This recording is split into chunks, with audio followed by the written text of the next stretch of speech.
Well, thank you all for coming, and welcome to this special showing of the film Banaz, which has been organised by the Fritt Foundation and by Fuuse, which is, as you probably know, a production company founded by Deeyah, who's sitting here, to produce socially engaged work, something that Banaz most certainly is. My name's Kenan, Malik, and now I have the honour of both introducing the film and of moderating the discussion afterwards. Now, Deeyah, who produced, directed the film, has subtitled it A Love Story. Now, it's not like a love story you'll ever have seen before. It's both harrowing and intimate, both tragic and inspiring. And I was when I first saw it, it was a quite remarkable film. And it tells a story, as you probably know, of an honour killing, a murder to save a family and a community from supposed shame. And in telling that story, it throws light on many of the issues in contemporary societies, not just Britain, where the murder happened, but in Norway too. And I think that's one of the important reasons for showing the film here, to have a discussion about those issues that it throws up. Issues, for instance, such as immigration, multiculturalism, racism, not just about honour killing itself, but the wider issues that have become quite contentious over the past few years. Peter Kaminsky, the BAFTA-winning, Emmy-winning director, said of the film that it's one of the most moving films I've seen, and I think it's true. We'll have a discussion about it, about those themes and about the film afterwards. But first, let's have a look at it. Let's watch the film. Well, thank you. There's little I can say after that response, so I think that's amazing. And it was, as you'll agree, quite an extraordinary, quite a harrowing film, a harrowing story. And a remarkable piece of work by Deeyah too, who's first done this, I think, which is quite extraordinary. And I'm really pleased that Deeyah is with us to discuss some of the issues raised by that film. Not just about honour killings, but as I said, about racism, multiculturalism, immigration, and so on, policing, and so on. And to discuss with us, we've got Deeyah. We've also got Detective Superintendent Goode. Can you hear me? Yeah. Who you saw in the film from the Metropolitan Police in London, and who led as you saw, the investigation into Banaz's murder, and who was awarded the Queen's Policing Medal for Distinguished Service for the way she led the investigation, for her efforts in solving the case, and for bringing the killers to justice. We also have Nammi, who also you saw in the film, from the Iranian Kurdish women's rights organisation. She was originally from Iranian Kurdistan, now is based in London, a campaigner for women's rights and against violence against women, and one of the founders of the international campaign against honour killings. Newsweek said of her that she's one of the 150 women who shaped the world. And we've finally got Unni Wikan, Professor of Social Anthropology at the University of Oslo, who's researched and written much about honour killings, immigration, multiculturalism, and we're grateful for all of them to be here to discuss it. But can I first start with you, Deeyah, because it's your film and the story that you brought out. What drew you to that story, to make that film? There were several things. Initially I set out, can you hear me? Yeah? Okay. Hei og velkommen. Jeg fortsetter på engelsk, på grunn av våre gjester, men også fordi min norsk ikke så god lenger.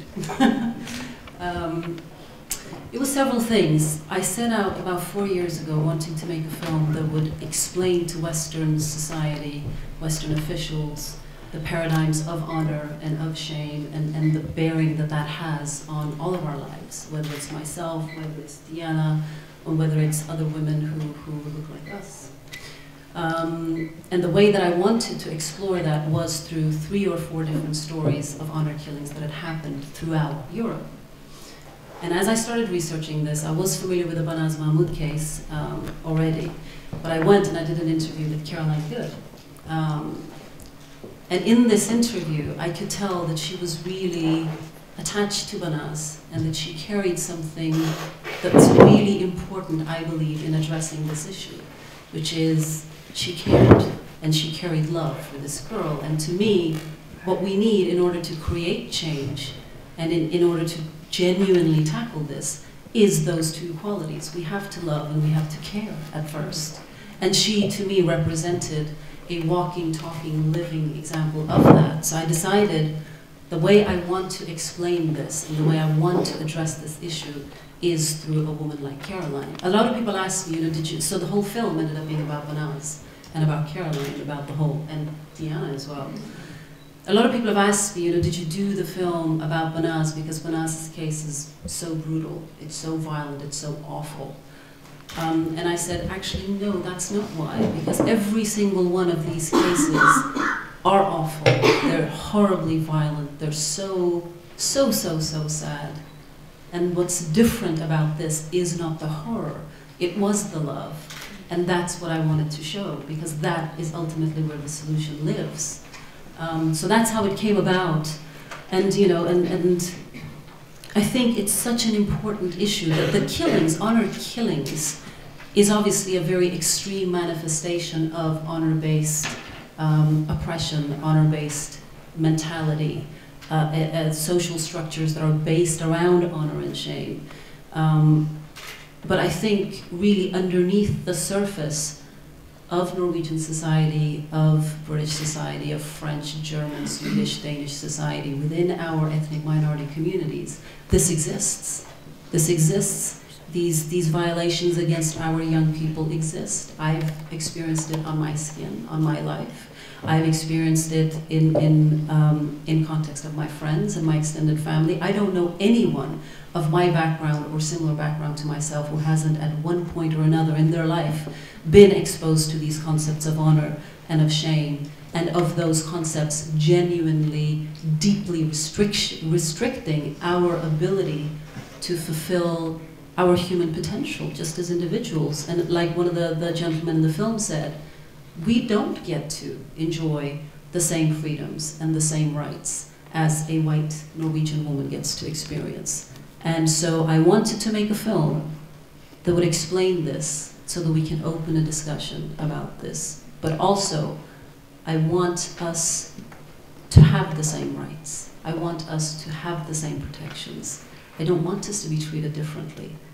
We should matter just as much. Banaz should have mattered just as much than a blonde, blue-eyed girl would. So anyway, that's a long answer, but no, I want to come back to that, Deeyah. I mean, I think it's really, really important. I mean, I think it's important partly that your experience too, and a lot of people's experience, but this point about treating women from minorities, treating minorities as if they were different. I want to come back to that, but on this thing about honour-based violence, we've talked a lot about honour-based violence, honour-based killing.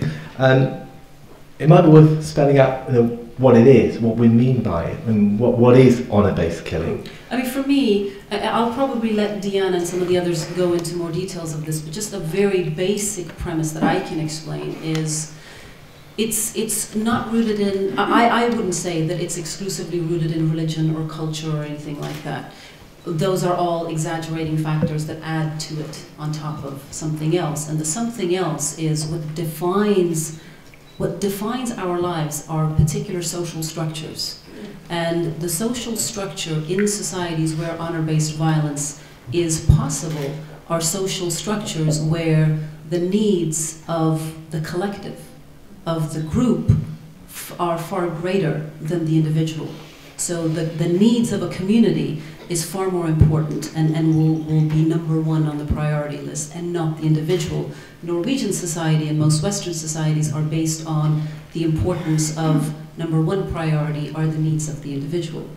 So just that basic premise is what we're talking about. That basic premise is what allows for this to happen. And then, you know, you have other people who think it has to do with religion, it has to do with, you know, perpetrators and people on the other side of it as well. And I think the understanding of this is really crucial in addressing it accurately. Like Joanne in the film also said, yes, collective versus individual. And I think once we understand that, we'll be able to treat this better and accurately. I think, you know, calling things Muslim honor killing, you know, this killing, that, I think that's not particularly productive, and it's also not accurate. You know, I have no problems criticizing Muslim community or Muslim practices when that is what it is, but this is not that. But yes, it does happen within the Muslim community. Yes, it does happen within the Sikh community, Hindu community, also Christian communities in the Middle East. But it will happen in societies that are based on this social structure. Am I correct in saying that, Deeyah? Oh, definitely, yes. Oh, definitely, yes. She's so nice. Yeah. Of course, perhaps I am thinking a bit different in some point. Yeah. But yeah, as you say, it is collective. Yeah. It's organized. It is planned by family. As Banaz case, the family will have a kind of court or council at home to decide about their life or her life. Oh, sorry, thank you. And even they will decide or point who to deliver the killing. Usually they are choosing, you know, the youngest person, because by law the youngsters may have or receive lenient charges. So it's all, the main victims are women. There are times that men can be a victim of honor killing, but usually it's by the by their girlfriend's family. You never heard of any man to be killed by his father for bringing shame. There is not the case. Unless he's homosexual. Unless it's homosexual, yes, or it can be by anyone. But it is important to, I mean, especially for professionals to understand, you know, it doesn't happen in any communities. There are specific communities it's happening, honor killing is happening. It is mainly in Middle Eastern, it is in South Asian community, Eastern European community, and some of African, North Africa or Horn Africa area, not everywhere. So this is important to know that if we have some women to come by problems like they may come to us and say, oh, my father or my brother or my sister threatened me to kill me or to force me into a marriage, then if they are from those communities, definitely it's high risk. But there are, you know, those things we need to understand to be able to help them. Like Banaz case is one of the issues, really they didn't help. Of course, I strongly believe that they didn't know about honor killing as much as they should take the cases seriously. But still, of course, I always criticize police for the biggest mistake they have done. They simply could save her, but they didn't trust her, they didn't believe her. And for a woman, it's the most riskiest time is when she is going and seek help. Because by sharing her information with someone else, she brings again shame to the community. She broke one of the family's rules again. So it's very sensitive, very serious. Deeyah, you talk about the collective, and so did Deeyah, but isn't it more than simply the collective? Isn't it a collective that's bound together by notions of shame? Yes. In a way that other collectives are not. I mean, there are lots of ways that there are lots of collectives that put their interest before that of the individual. But the shame is the key. Unni? May I? Yes, sure. Sorry to interrupt you. I just wanted to say that we shouldn't think about it as shame, because it isn't shame. Shame is too weak a word. It is dishonor. In all the languages in the Middle East and in Iran, in Kurdish, Turkish, etc., they have different concepts. They have two different concepts for honor. One which is exclusively linked to control of the woman's sexuality. And when something happens that destroys that honor, the word is not shame, the word is dishonor. And the reason why it's important to point that out is that shame comes in degrees. Shame is something you can have more or less of, but dishonor is a matter of all or nothing. If you fall into dishonor, you are socially a total outcast. And it's not just you, and it's not just your small family. It may be a group of 1,000 people or 2,000 people. It's the whole Patrick lineage. So I'm sorry for, not at all. But I just think it's very important for us, in order for us to understand what is at stake for the parents, for the community. We have to, to take into consideration what they are actually losing, what kind of position they actually put into, and it is one of dishonor of being made to signify zero, nothing. And this is really very important issue, because this is the difference between honor-based violence or honor killing with other form of violence, for example, domestic violence. It's purely about the honor of the family, purely about honor of the community, and then anyone who damaged this honor need to be punished. Deeyah? No, in answer to your question as well, you're absolutely right. It's not just a matter of a woman or sometimes a male doing something that only the family takes personally. So this honor is not something that's kept by one individual. It's an honor that somebody else, so the broader community, finds out about something. So we are a part of, we're all a part of whatever communities we're a part of, but so we're doing something that's making these people think that they have to impress us or have to take action in order for us to think that you are an honorable family and you have cleaned up whatever mess that you've made or your daughter's made. I mean, in Banaz's case, what Caroline says in the car is once Banaz was seen kissing outside Morden Tube Station by other community members is when this started, is when this became really bad. Obviously there were other factors leading up to that, but that's when it became an issue. We must do something about this. And in my own personal experiences, my family, for example, is a very different family to Banaz's family. My family is a very liberal, very progressive, very supportive family.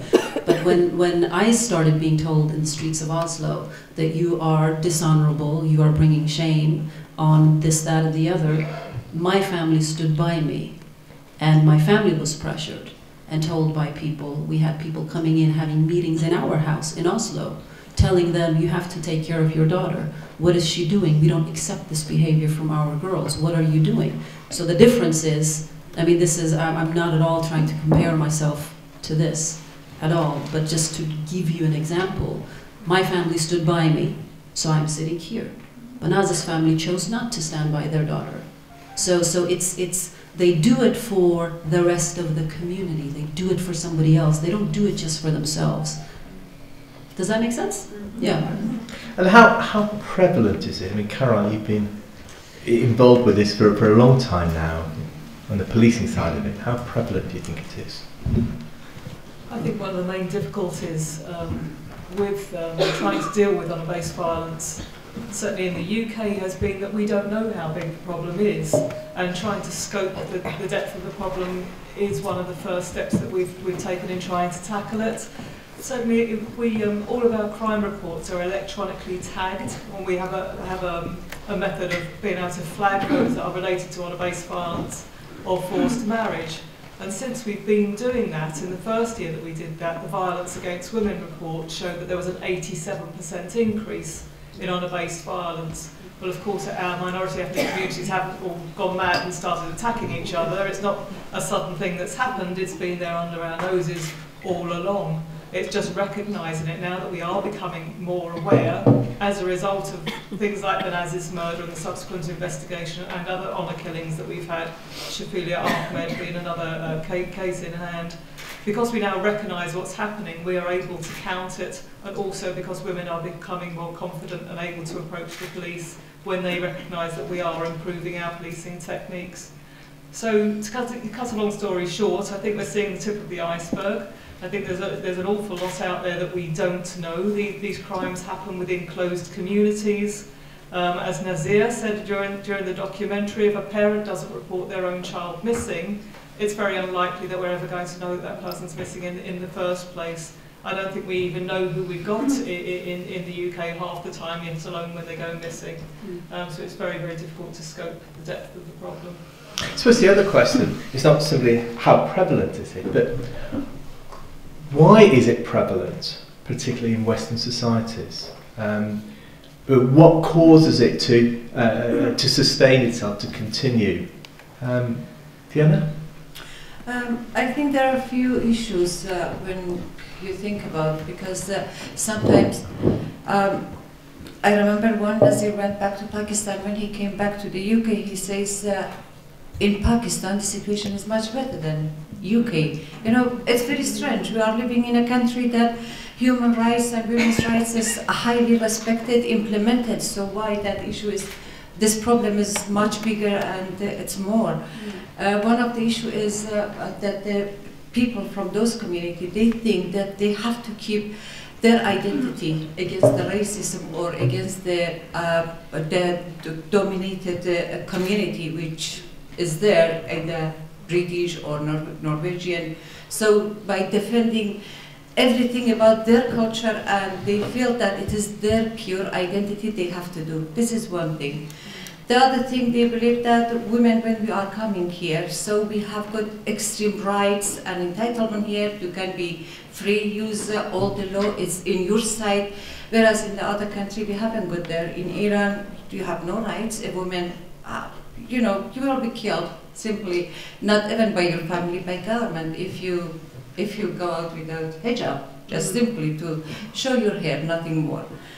So when women are coming here, they will be free, they will have rights to have boyfriends, to wear whatever they like, to wear makeups, and all those things, those roles in our community is something that can bring shame and dishonor to the family. So controlling the women's freedom, women's sexuality is extreme point there, that they don't want women to open their eyes, to be familiar with their rights and freedom in this country. So they have to keep it within their ghetto, within their community and their culture.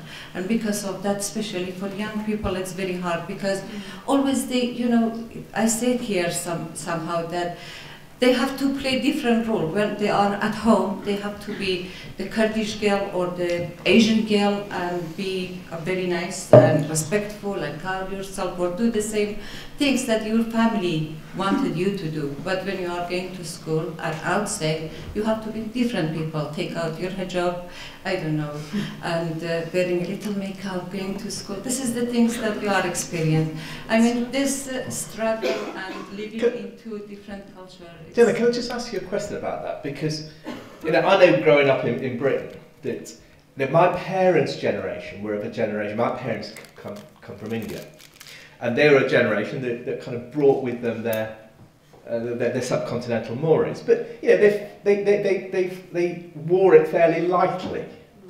I was of a generation, growing up in the 80s, that fought very strongly against that. I mean, I think we all are. We're kind of a generation that fought for equality against the mores of our communities, as it were. But it's almost as if it's reappeared. There's a kind of new generation of people, the next generation, who want to hold on to those kinds of notions because it gives them a sense of identity. Do you see it that way? That this is something, it's almost different from what used to happen certainly in Britain, you know, but if you go back to the 60s and 70s, there's a kind of new reason, new way it's happening. Do you see it that way? Oh, definitely. You know, I think our generation, we are the generation that we have seen lots of revolution around the world, and mainly for human rights and things like that. Whereas this new generation, actually, what they have seen is the rise of political Islam, war, and many unfairness that make them to stick with very backwarded traditional things. I have seen a documentary. One of the journalists went to the street of London, in East London. They questioned young people aged 17, 18, 20, and 21. And they asked, if your sister gets pregnant out of marriage, what you are doing? And simply, many of them say, we will kill her. Okay. Whereas they questioned their family, parents, they say, we will try to find a way. Yeah. They didn't say we will kill them.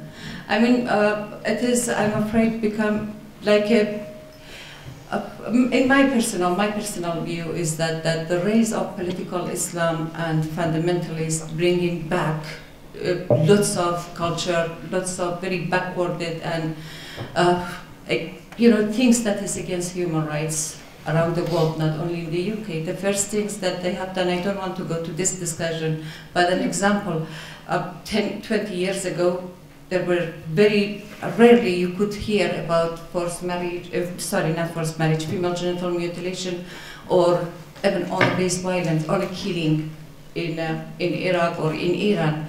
Now it become everyday problem. Now 70% of women in Iraq has been cut. It's a new, in big cities. I'm not talking about rural areas. The first law they brought back to Iraq and now in Egypt is polygamy. I mean, even during Saddam it was not the civil law, not even during Mubarak. So those things coming back and all those political situations, I'm afraid it will affect the different communities in different parts of the world. This is my opinion.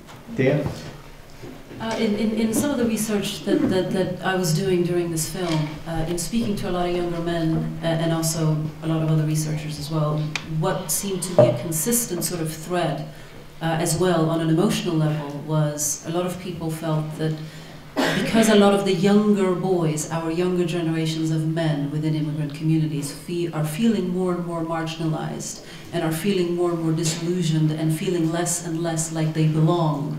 So the sense of belonging, I think, is something that we all yearn and long for, and that is something that they feel very much robbed of, and they feel very much as outsiders.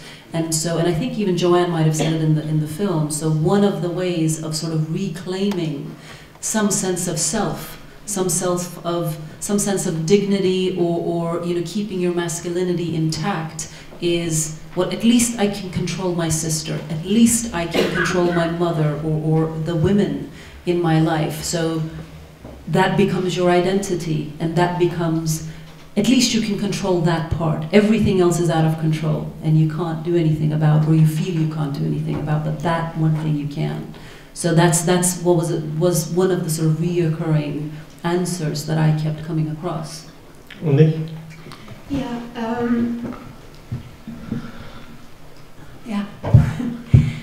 First, let us remind ourselves that honor killings are not grounded in Islam. I think we need to say that again and again, that we have very valid documentation that honor killings occur across religions, among Christians, some Christian communities in the Middle East, among some Hindu communities in India. In some Muslim communities it does not happen. In Indonesia, which has the largest Muslim population for a country in the world. So, and it does happen a lot in some ethnic communities. Diana and I certainly know what these ethnic communities are, and some of them are totally secular. I just, feel the need to say that again, so that we don't end up thinking it is Islam. I could mention, I was invited to Iraq, Kurdistan, a couple of years back to travel around the country and talk about honor killings. And I was astonished that, you know, I kept saying that they are not grounded in Islam, and then people would say, oh yes, they are. We are Kurds, they are grounded in Islam, because they, you know, they regarded themselves as secular and everything bad as coming from Islam. But anyway, I would like to add a few more things. As both Anna and Deeyah emphasized, honor killings in the West are linked with identity politics. We had not expected, as social scientists, that honor killings would occur in Europe, because they were linked with societies where the state was weak, and protecting your honor had to do with survival. But we are finding that you know, there are quite big numbers in Europe, in Canada, in Australia, in the United States. And I think it has to do with the kind of re-tribalism that we're finding in the new multicultural societies. It becomes very, very important for some ethnic communities to distance themselves from the others, and that means keeping control of your women, because the women bear children and they are supposed to bear the right kinds of children. Like, take the Danish Gazelle case. You had a picture of Gazelle. Gazelle Abbas was murdered in Copenhagen in September 2005, and 9 people were convicted in that case. She was murdered. She was a Punjabi, and she fell in love with a Pashtun. And from the point of view of the Punjabis, the Pashtun are bottom of the heap. So they don't want, you know, that's an example. You don't want your women to give birth to the wrong kind of children. I would like, as when I have the word, also to remind us, males are also murdered in the name of honor. In Pakistan, according to Pakistan's own statistics, 1 in every 3 honor killings is a man. Among the Kurds, generally, they don't murder the men. Among the Afghans, they do. We have a lot of knowledge about in which communities the men are also likely to be killed, and when they are not likely to be killed. So, yeah. Unni, I do think this point about identity politics and the re-tribalisation, if you like, of societies is absolutely critical, because this is, in many ways, in my view, it's not a kind of going back to the past, it's recreating a new form of these kinds of murders, these kinds of violence, which is in some ways very different from what it was in the past, but equally problematic now. But that raises the question, isn't part of the problem the way that authorities in the West turn a blind eye, because in a sense identity politics is what's become part of public policy. They don't want to interfere in other cultures. They see societies composed of distinct cultures all dancing around each other, rather than seeing us as belonging to a common society. So isn't part of the problem the way that Western authorities have not just bought into but pushed the idea of identity politics, and in so doing turned a blind eye to what in any other community they would take seriously? Deeyah? Absolutely. I mean, that was one of the sort of inspiring thoughts behind why I wanted to make such a film, is so that we could get to some of these issues that are desperately in need of being ventilated. We need to talk about this, because this is happening here. This is happening across Europe, and if we choose to look the other way, then we are a part of the problem. then we are allowing it to perpetuate. We're allowing this to not only exist, but to continue and strengthen. And you know, I've off the camera, I've been told so many times in the process of making this film, Deeyah, you know I'm not a racist. Deeyah, you know, I feel like a racist if I talk about these issues.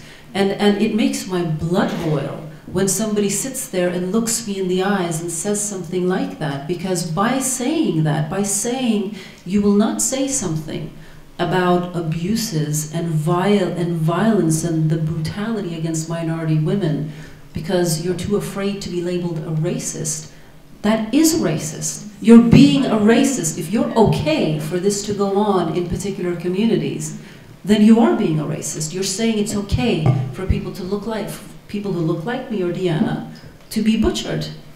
It's not okay. It's not okay by me. It's certainly not okay by Diana. It's not our culture. We live in Norway. We live in the UK. We want to be protected according to these laws. We want to have the same rights, enjoy the same protections as any woman, as any human being that is a part of these societies. So when people say that to me, then you're telling me I am not as valuable. My life does not matter as much as yours. Banaz's life does not matter as much as anybody else. That's unacceptable. That's not the kind of society I want to live in. And that's not the kind of society any of us, I would hope, dream of living in. You know, I think we want an inclusive society where diversity is celebrated and is a positive, is a beautiful thing, but we are all equal and we should all be treated. Kenan?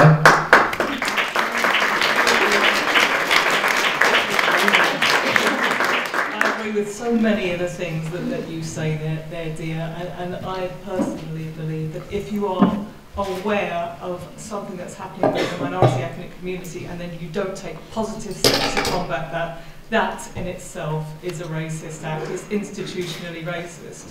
The Metropolitan Police in London, which is the force that I work for, was found to be institutionally racist about 20 years ago following the poor investigation of a young black man in South London. And I think one of the reverberations of that was that the police are almost frightened to criticise a minority ethnic community in any way, either personally to that person, to suggest that this is a cultural thing, you know, maybe you've murdered your own daughter. And in some ways that actually stifles people from talking. But I tell you, political correctness is killing people. We need to tackle the issues that happen within distinct communities. There was a saying by a Holocaust survivor, a guy called Elie Wiesel. He talks about the evil of indifference. And he says when he was in the camps it was absolutely unbearable. But one of the things that kept him going was thinking that if the Allies only knew what was happening to me, they would surely do something about it. And having survived the camps, he said it was almost worse than the suffering he originally suffered to subsequently learn that the Allies had known but done nothing about that.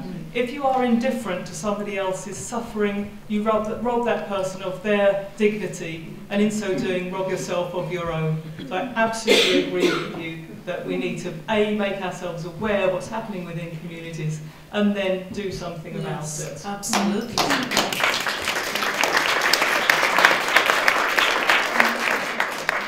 And for such a long time, actually, I have to say that women, especially women from minority community, have been suffered by the issues of cultural relatives or even political correctness that led the community to be ruled by their own laws or religious within the community. And this is, of course, has been justified as the respect for other culture or the respect for other religion or groups or community. Whereas in my opinion, crime is crime. It doesn't matter if it's in a Kurdish community or Arab community or British community. If a woman will be killed in British community or English family, of course it will be persecuted. There will be help for victims or for those who are at risk. But when leave the communities or minority communities to deal with their problem, I think it's keeping them within their culture. Actually, as you say, this is the racist that it's operated. Perhaps it's a hidden racist It's not, which should take. Somebody called it the racism of below expectation. Yes, I think that's a. I mean, I think, in a sense, what you're all saying is that there's a racism and multiculturalism both look upon minorities as the other. yes. You know, racism kind of racists despise them Exactly. and see them as inferior. Multiculturalists are indifferent to much of what's going on, and it's that both viewing minorities as the other, I think, is a problem. I want to open it up in a minute, but can I just ask one question, which is with respect to this, which is this: so we know we're living at a time when there's growing hostility towards immigrants, towards immigration, towards Muslims in particular. Against the background of that hostility, how do we deal with an issue such as these, or these kinds of issues, without making that hostility worse? Unni? First of all, to recognize that the murderers and those who support the murderers are not monsters. I think that is the number one. Of course, we condemn totally and absolutely the crimes. In no way can they be defended or excused. But if of a view of the people who perpetrate and plan those crimes are that they are beyond humanity, they are just monsters, then we will be feeding racism. We know for certain that there are fathers and brothers who murder their daughters and who deeply love them at times. There is no discrepancy between, on the one hand, loving your daughter or your sister, and on the other hand, feeling compelled by the community to kill.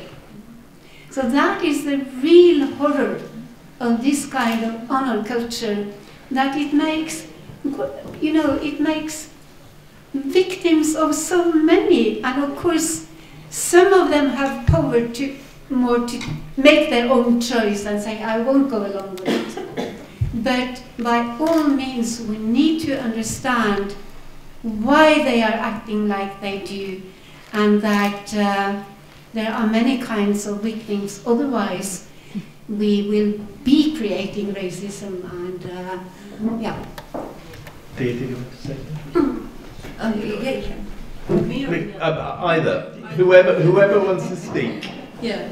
I live myself as a refugee in the UK. I felt perhaps many times hostility and racism, but I always believed that racism is something that on the daily basis we have to fight against that, and this cannot be justification for not fighting for human rights. In the other hand, we in our community we have to be entitled and entitled for every rights in this country, okay, and nothing can justify us to not be entitled for that. So fighting for our rights, which is basic human rights, and we want it, it's something that cannot feed racism. We have to fight for that, and we have to tackle racism always together. We cannot just say we will not have our rights because perhaps talking about honor killing or forced marriage, the racism will be happy.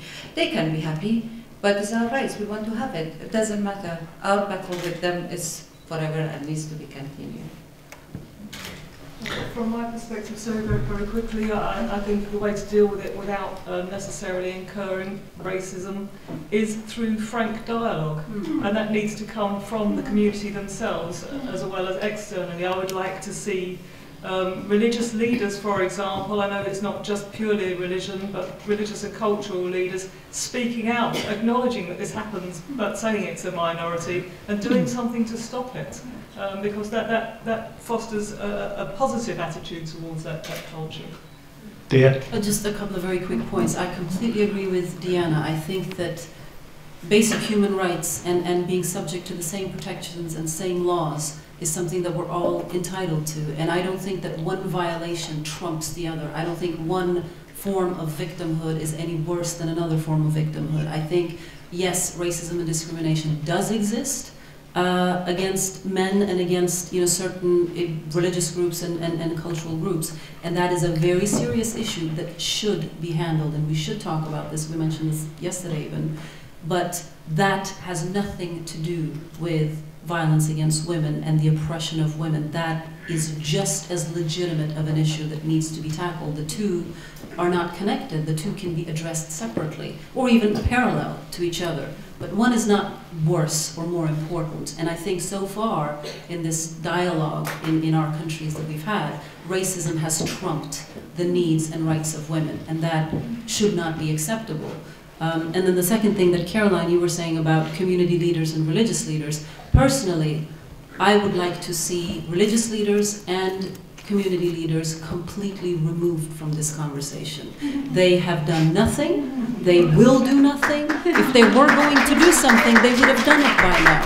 So I think I appoint Deeyah as a community leader. I appoint Unni. I appoint people. I want people who genuinely care and know what they're talking about. Not, your qualification is not a long beard, or wearing a cross, or wearing a yarmulke, or wearing a turban. Your qualification is you want the best for your community, which means the entire community, men and women, not just men. So, sorry.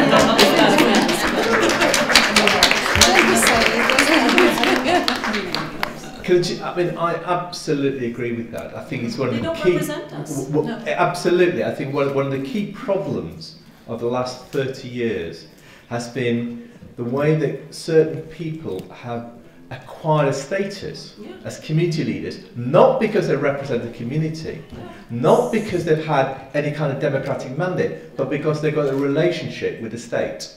And that's the only reason and they have power. And the state is legitimizing it. Yeah. And I think states need to stop legitimizing these self-appointed, just weird guys who do nothing.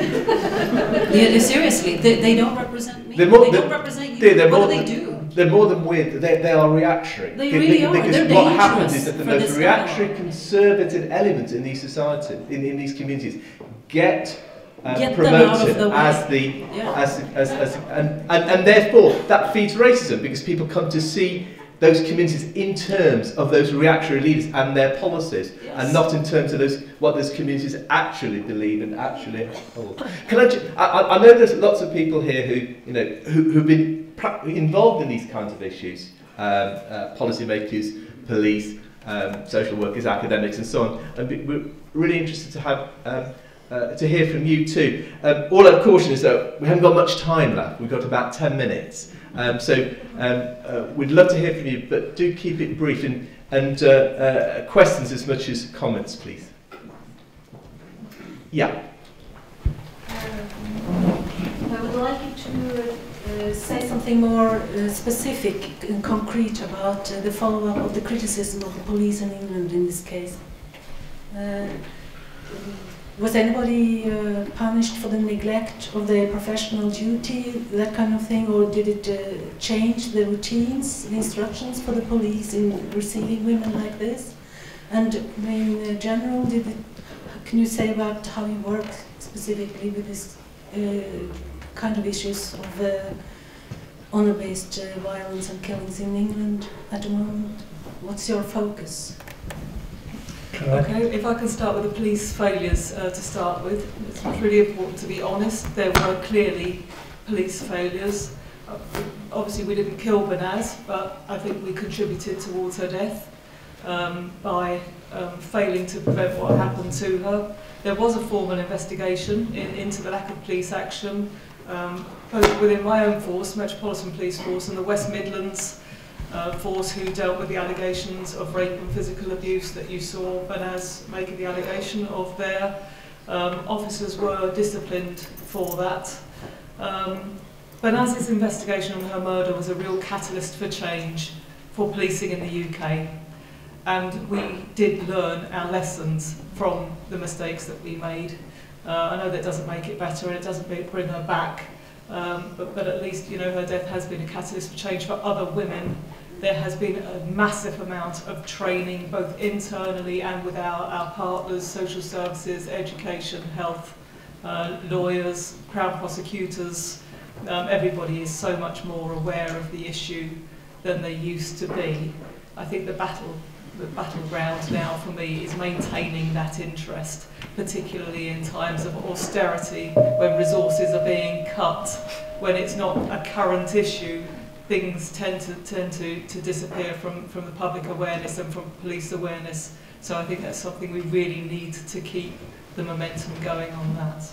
So I'll hand to Deeyah for the second half of that question. For the first, if you let me, I have a little bit different opinion about that. As an organization, because our organization, of course, we do lots of campaigning, lots of training, but great part of our work is helping women and girls on the daily basis. I have to say that the police failed in Banaz's case to help her. 5 times going and seek help and telling that my family wanted to kill me, serious allegation. They didn't help her, they didn't save her, she was ended up. Later on you have done excellent investigation on the basis of information that she gave to police in the very first stage. And with those information they should help her. The police, we made lots of noises, and one of our campaign was Justice for Banaz, our organization, and we demanded the police also, they need to be investigated, and those who let her fail and to be killed, they didn't do their job, they need to answer that. I'm afraid it was not any kind of prosecution. Some of them received word of advice. And one of the main character, police officer, she had been promoted later on. You know, she should be sacked from her job, but she was promoted. We criticized again police for that, but nothing happened at that time. Even independent police commissioner, we had a public meeting like today. We invited the chair of them, many police officers themselves. Were in the meeting, they questioned them why you are not investigating those police officers who didn't done their job. Still they had no answer. Anyway, it's gone. But you know, like many cases, when someone is killed, then everyone will wake up, from media, from police, from every organization. They try to do something, meetings, and after a while things calm down and nothing is going to happen. We are in that calm down situation at the moment, and we have to fight very hard to get our clients to find the full safety for them. Many of police officers still they need training, or they are new, the training is not there, not anymore like before, like a few years ago when you were especially did lots of training, and we have been informed. We are still do, but still it's not enough. I mean, we definitely need systematic training and national plan and national action plan and strategy, which I think we are lacking it in the UK. I don't know in Norway, but we need to update at least the action plan that we had from 2008. It's not been updated. I'm not criticizing you. I admire Caroline. Perhaps Caroline is one of the police officers that we always get back to her and seeking help for our cases. But I am generally talking about the police. This experience, Banaz case is one thing that we have, a case that we have to learn from. Yeah. We're better than we were, but we've got a long road to travel still, haven't we, I think. Yes, yeah, I agree with that, yeah. Was somebody back there?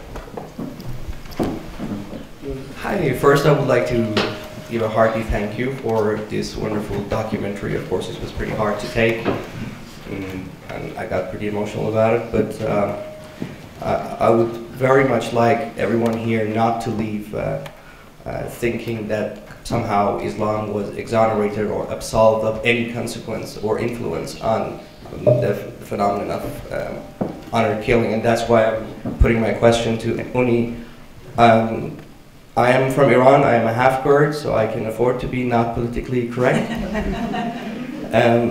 Unni, I have to be frank. I think I need to do a little bit, attempt at least, to break the bubble of denial in which you seem to formulate your argument that Islam has no influence whatsoever on honor killing.